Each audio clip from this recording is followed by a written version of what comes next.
With another album to promote, Pink Floyd set out on the Division Bell Tour in 1994 and would even perform Dark Side of the Moon in its entirety. We would not have done a live album on this tour if we weren't doing Dark Side of the Moon. The post-Roger Waters lineup had already proven themselves with the immensely successful Delicate Sound of Thunder tour, so there wasn't as much pressure on the band except to outdo themselves both musically and in terms of spectacle. I do have to say, this stage shaped like the Hollywood Bowl, designed by Floyd veteran Mark Fisher, is an incredible sight while still making use of their famous circular screen and epic lighting setup.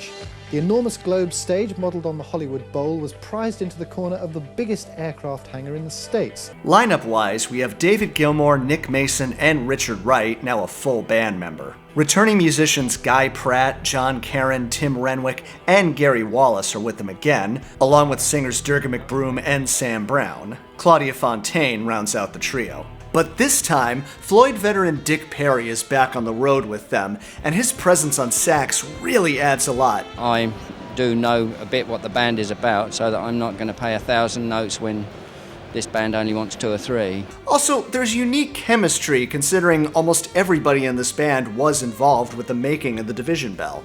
Guy Pratt has said that musically, this tour was far superior to Delicate Sound of Thunder, and I agree. One never dreamt of playing with Pink Floyd because they had a bass player and he sort of wrote an awful lot of it. It's very, very special and I'd recommend it. Even this version of Learning to Fly has more power to it. Likewise, Shine On You Crazy Diamond feels more fleshed out, with the programming sounding closer to the original 70s gear, and they even include the final verse from the second disc of the record. I would go so far as to say that as a standalone version of Shine On, not being anchored by the record, this is the one I listen to most often. Also, for Momentary Lapse of Reason, Sorrow was retained at every show, On the Turning Away was performed very often, and One Slip was performed once in Oakland. Obviously, by now they knew what the standouts from that album were. One notable addition to the setlist is Astronomy Domine, the first song off the first album penned by Syd Barrett. In America particularly, we were using Astronomy as an opener. It's a reminder of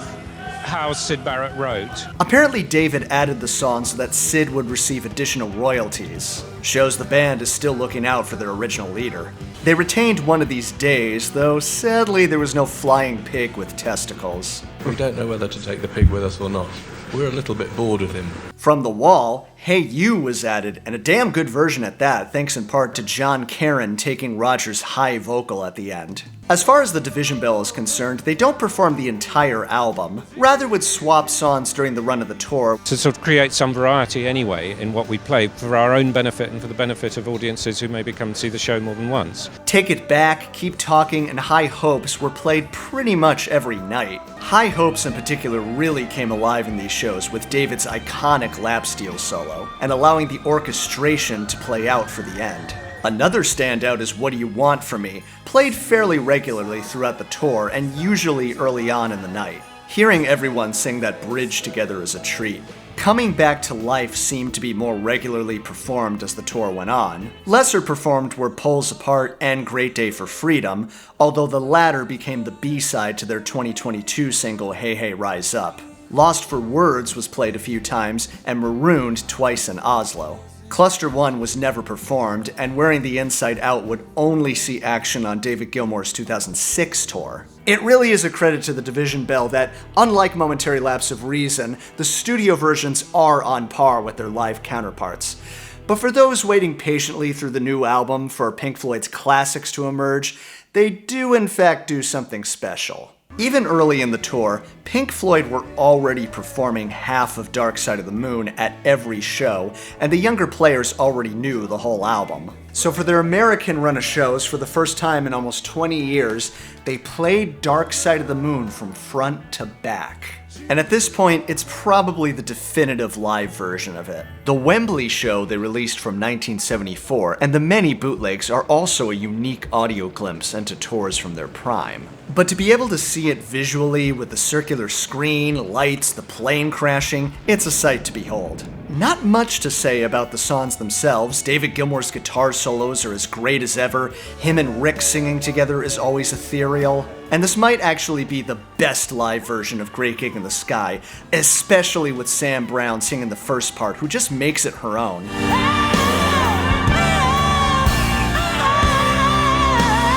Even Durga outdoes herself from the previous tour, a real good contrast to Sam, and Claudia is in fine form as well. I would say the Jam and Money doesn't quite have the same excitement as Delicate Sound of Thunder, and the one time I really do miss Roger's voice is on Brain Damage and Eclipse. I read that David himself was very nervous about performing these songs. It's kind of odd doing the last two songs, Brain Damage and Eclipse, which are the two songs that Roger sang. But he still does well, and I do appreciate that he gives Roger his due at the end.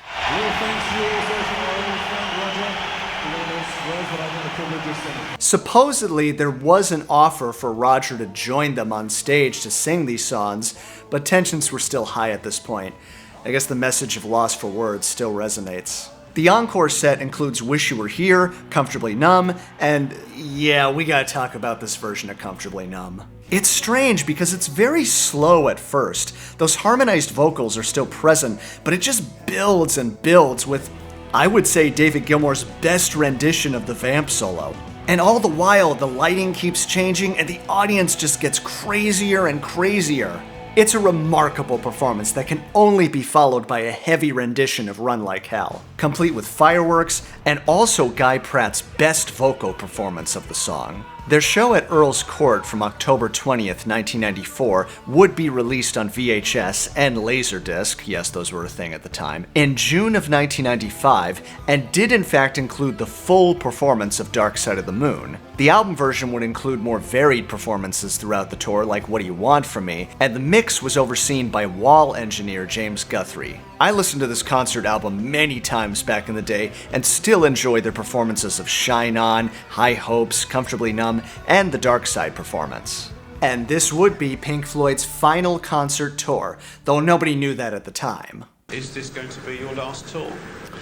I have no idea. It is not the farewell tour, or it is not. It's not been labelled as such. One interesting thing I noticed while combing through these interviews was the band discussing the possibility of dialing back the excessive staging for a more intimate concert run. Do you feel that there's a pressure to make it bigger, better, more extravagant, say, than the last time you went out? There is that pressure, yes. Yeah, I guess we're a bit trapped by it, but it's fair dues. I think the only thing that I'd like to see change in the future is that I don't think one always wants to get stuck into a cycle of album tour. I think there might have been a question of how do we top this? The Division Bell tour was one of the biggest they ever did. Maybe this was the most logical time to stop. Also, when David married Polly Sampson, I think he had the desire to settle down and be a family man. Even during the tour, the excessive rock lifestyle from the Delicate Sound shows had to be dialed back for the kids' sake.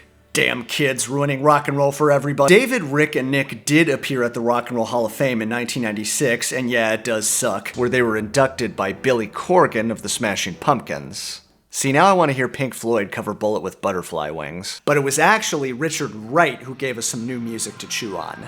Broken China, his second full-on solo album after 1978's Wet Dream, and far more worthy than his last release with Z. And what separates Broken China from his other projects is, it's a concept album. I knew I didn't want to do just a collection of songs. I wanted to have it more thematic, rather like the Floyd used to do, actually. Specifically inspired by his wife Mildred's battle with depression, Anthony Moore would return to collaborate with Rick on some lyrics. I saw it as a possibility to make a very classic sort of structure of a kind of four-movement piece, if you like. Tim Renwick offers some guitar parts, and Storm Thurgeson would design the cover. I like that the album has a Speak to Me vibe opening, sampling soundscapes and vocals from other songs. And the second track, Night of a Thousand Furry Toys, almost sounds straight up industrial rock. Welcome to the world of random noise. Rick's vocal is heavily affected, and that's also Anthony singing with the telephone filter. I like the lyrics here. Rather than just telling us what the feelings of depression or paranoia are like, it really makes you, the listener, feel it. I wanted an instrumental album because I didn't have much confidence in my voice. Then we did Night of a Thousand Furry Toys. So we then said we'll have one song for each of the 4 sections. Rick also shows us a different side of his voice on more symphonic songs like Hidden Fear, where you really feel the sadness and hopelessness of watching a loved one suffer. Hidden Fear and Blue Room of Venice, which were going to be instrumental. So I just sung to the music. This loneliness has no place with us. But we also have the late Sinead O'Connor singing on this album. Interesting that she keeps coming up on the series. Because I'm, if you like, the narrator, but I wanted a girl to sing actually what was happening to her. Sinead, it came to me immediately. I said I'd love Sinead to sing it. I lay in the dark till morning came. She performs a duet with Rick on Reaching for the Rail, a very dark tune which, like I said in the Division Bell review, if you've ever felt feelings of crippling depression or the inability to get out of bed in the morning, this one hits pretty damn hard. There's a nice interlude where Rick plays a short piano solo in a bar environment, and later Tim gives it a solid guitar solo. This could have easily been on a Floyd album. Her other vocal is on arguably the best known song from the album, Breakthrough, a more proactive subject matter where Rick reveals that love is really the true medicine. The 4th section is actually dealing with the reason for depression and coming out of it. I'll talk more about this song in a minute. The album itself doesn't have as many vocal songs as it does instrumentals, and honestly, a lot of them sound like they'd be more at home on the soundtrack to a 90s movie. Sweet July has some nice Maroon-style vibes, but I don't have much else to say about them. I get that Rick's going for a more contemporary vibe, but I really miss those jazz jams we heard on Wet Dream. It just felt more musical, and like a lot of CDs from the 90s, Broken China's a bit overly long.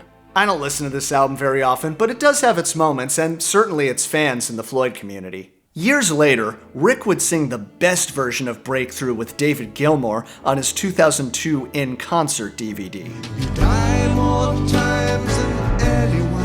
Dave was supposed to play on the album track, but they ended up going for the coffee shop direction instead.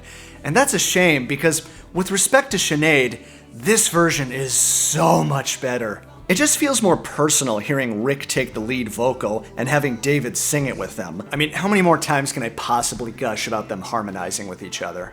Dick Perry also plays a sax solo, Michael Kamen plays piano, and Division Bell touring members Sam Brown, Durga McBroom, and Claudia Fontaine lead a choir of singers. Again, hearing them sing the hook gives it a gospel feel. In many ways, I would almost consider this a Pink Floyd performance. As for the rest of the concert, I remember getting the DVD in the mail from Netflix back in the day. Yes, this is how Netflix used to work. It chronicled a series of concerts, most notably Robert Wyatt's 2001 Meltdown Festival. I wasn't a huge fan of the DVD, it's a little low energy, but looking back, I can see how this satisfied David's desire to perform a more intimate show.